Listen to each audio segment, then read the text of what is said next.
Hi friends, ഇന്ന് നമ്മുടെ സച്ചൂട്ടൻ്റെ birthday ആണ് കേട്ടോ. അപ്പം നമ്മളാണെങ്കിൽ അമ്പലത്തിൽ വിളക്കായിരുന്നു ഇന്ന്.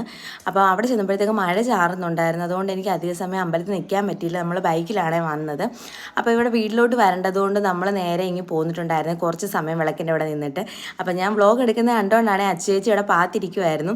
അച്ചേച്ചി പുറത്തായിരുന്നു കേട്ടോ, 2 ദിവസമായിട്ടുള്ളൂ വന്നിട്ട്. അപ്പോൾ കൊച്ചിൻ്റെ ബർത്ത്ഡേ അതുകൊണ്ട് ഈ വർഷം എല്ലാവരെയും വിളിച്ചങ്ങ് ആഘോഷിച്ചു. എല്ലാവരും ഇല്ല, നമ്മുടെ ഫാമിലിയാണ് കേട്ടോ ഇത്.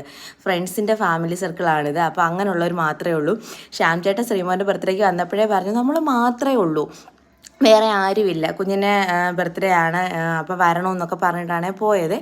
അപ്പം ഞാൻ ഇതിന് മുമ്പിലത്തെ കൊല്ലം ഇതുപോലായിരുന്നു, നമ്മൾ മാത്രമേ ഉള്ളൂ എന്ന് പറഞ്ഞ് വീട്ടിലോട്ട് ചെന്നപ്പോൾ വീട് നിറച്ച ആളായിരുന്നു. ഈ വട്ടം ഇതുപോലെ തന്നെ ആയിരുന്നു കേട്ടോ. ഇവിടെ വന്നപ്പോഴത്തേക്ക് എല്ലാവരും ഉണ്ടായിരുന്നു, അവരുടെ ബന്ധുക്കളുണ്ടായിരുന്നു, ഫ്രണ്ട്സ് ഉണ്ടായിരുന്നു, എല്ലാം അവരുടെ ഫാമിലി ഉണ്ടായിരുന്നു. എല്ലാവരും നല്ല ഹാപ്പി ആയിട്ട് കേക്ക് കട്ട് ചെയ്യുവാണേ. അപ്പം നമുക്ക് അറിയാവുന്നവരാണ് എല്ലാവരും, അറിയാൻ വയ്യാത്ത 1-2 പേരേ ഉള്ളായിരുന്നു. അവിടെ ചെന്ന് കഴിഞ്ഞപ്പോൾ അവരുമായിട്ടും പരിചയത്തിലായി കേട്ടോ.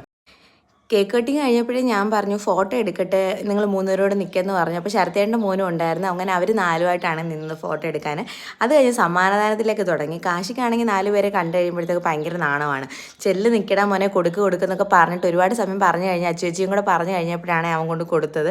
അത് കഴിഞ്ഞപ്പോഴത്തേക്ക് പിന്നെ ആണെങ്കിൽ കേക്ക് കട്ട് ചെയ്യണം, നമുക്ക് എല്ലാവർക്കും കേക്ക് കഴിക്കണമല്ലോ. അപ്പോൾ തമ്പിച്ചേട്ടൻ ആ ദൗത്യം അങ്ങ് ഏറ്റെടുത്ത് തമ്പിച്ചേട്ടനാണെങ്കിൽ കേക്ക് കട്ട് ചെയ്തുകൊണ്ട് നിൽക്കുന്നത്. നമ്മുടെ സുപ്രീന്നായിരുന്നു കേക്ക് വാങ്ങിച്ചത്, നല്ല സൂപ്പർ കേക്കായിരുന്നു കേട്ടോ.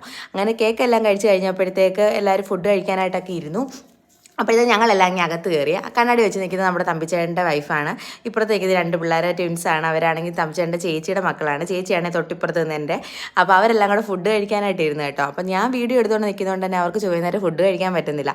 തമ്പിച്ചേട്ടൻ പാട്ട് പാടുന്നതുകൊണ്ട് തന്നെ അമലയാണെങ്കിൽ അവിടെ നോക്കി അങ്ങ് ഇരിക്കുവാണ്. ഞാൻ പറഞ്ഞു കഴിച്ചോ, ഭർത്താവിൻ്റെ പാട്ട് കേട്ടുകൊണ്ട് നിൽക്കുന്നേ ഉള്ളൂ, കഴിച്ചോ എന്നൊക്കെ ചോദിച്ച് ഞാൻ ഇവളെ ആക്കുന്നുണ്ടായിരുന്നു കേട്ടോ.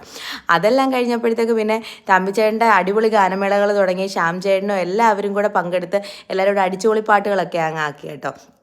അപ്പോൾ നമ്മുടെ കാശിയുടെ ഫസ്റ്റ് ബർത്ത്ഡേക്ക് ഇവരെല്ലാവരും ഉണ്ടായിരുന്നേ. അന്നാണ് തമ്പിച്ചേട്ടൻ്റെ പാട്ട് ഞാൻ ആദ്യമായിട്ട് കേൾക്കുന്നത്. അപ്പോൾ ഞാൻ വിടുന്നുകൊണ്ട് വീഡിയോ ഞാൻ പറയും ഇതുവരെ എന്നെ ഇതിൻ്റെ അകത്തിൽ വീഡിയോ എടുത്തിട്ടില്ലെന്ന് പറഞ്ഞുകൊണ്ട് ഞാൻ പിള്ളേരോട് നിന്ന് വീഡിയോ ഒക്കെ എടുത്തു. അത് ഇവിടെ മഴ അറിയപ്പോഴത്തേക്ക് എല്ലാവരും സ്പീക്കറും പൊക്കിക്കൊണ്ട് വീണ്ടും അകത്ത് കയറി കേട്ടോ. നമ്മളൊരു വലിയൊരു സ്റ്റേജ് പ്രോഗ്രാമൊക്കെ നടത്തുന്നതിനെക്കാട്ടി എന്ത് നല്ലതാണ് നമ്മളൊരു വീട്ടിൽ നമ്മുടെ കുറച്ച് അംഗങ്ങൾ മാത്രം, നമ്മുടെ ഫാമിലി, നമ്മുടെ ഫ്രണ്ട്സ്, അവരെല്ലാവരുമായിട്ട് ആഘോഷിക്കുന്നത്. അടിച്ചു പൊളിച്ചോട്ടെ, സമയം പോയത് അറിഞ്ഞതേ ഇല്ല. ശ്യാം ചേട്ടനാണെങ്കിൽ അങ്ങ് തകർക്കുവാണ്ടിരുന്നത്. ഇത്രയും സന്തോഷം ശ്യാം ചേട്ടൻ ഇങ്ങനെ ഒരുപാട് സന്തോഷം ഞാൻ അധികം കണ്ടിട്ടില്ല. ഇങ്ങനെയുള്ള ചെറിയ ചെറിയ സന്ദർഭങ്ങളിലാണ് ശ്യാം ചേട്ടൻ ഒരുപാട് സന്തോഷിക്കുന്നത്. അപ്പോൾ എല്ലാവരും വന്നതൊക്കെ ഒരുപാട് അങ്ങ് ഇഷ്ടമായിട്ടുണ്ടായിരുന്നു. അപ്പം മഴയൊക്കെ തോന്നപ്പോഴേ ഞാൻ പറഞ്ഞിട്ട് നമുക്ക് പോകാം, സ്കൂട്ടറിലും അല്ലേ, അപ്പോൾ എനിക്ക് പനിയായിരുന്നല്ലോ, അപ്പോൾ പോകാമെന്ന് പറഞ്ഞ്. അത് കഴിഞ്ഞപ്പോഴത്തേക്ക് ഇവിടെ കുപ്പി എറിയൽ മത്സരമായിരുന്നു. ഇവരെല്ലാം എറിഞ്ഞിട്ട് പറ്റാഞ്ഞിട്ട് കാശി എറിഞ്ഞാണ് ഇട്ടത്. അപ്പോൾ ഇതെല്ലാം കഴിഞ്ഞ് നമ്മൾ നേരെ വീട്ടിലോട്ട് ഇങ്ങ് പോന്നിട്ടുണ്ടായിരുന്നേ.